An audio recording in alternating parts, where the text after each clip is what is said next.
শুইছি। তো রাত্রে শোয়ার পর আমার মেয়ে আমার সাথে শোয়। তো ও আজকে আর আমার সাথে শোয় নাই, ওর দাদির সাথে শুইছে। আমি একা শুইছি দক্ষিণ পাশে, উত্তর পাশের বারিন্দায় একা।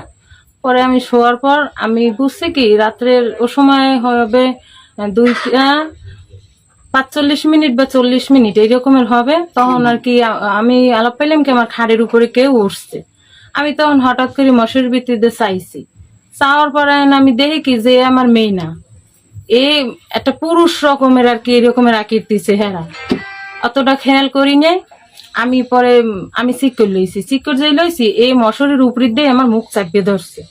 মুখ চাপিয়ে ধরার পর আমি তারপরে ঠ্যাং পাছড়াইছি, হাত পাছড়াইছি, এরকম বহুত আর কি পাছড় পাছড় করছি।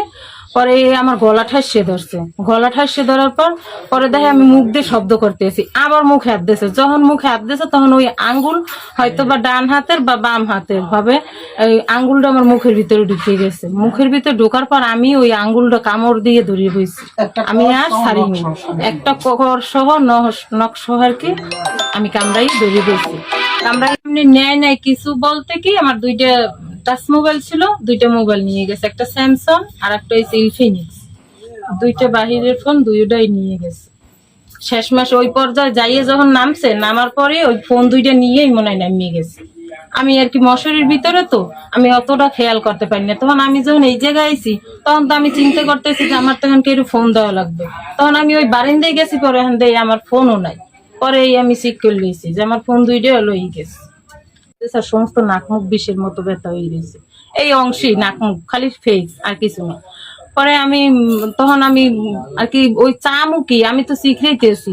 পরে ওই সময় আমার কয় তুই আমার আঙ্গুল ফালাই দেছো, ছোট ভাবে কইছে, এতটাও আমি কণ্ঠ বুঝি না, এমন ছোট ভাবে বলছে যেন আমি কণ্ঠ না বুঝি, এমন ভাবে বলছে। বললে কইতেছে তুই আমার আঙ্গুল ফালাই দেছো, তোর খবর আছে।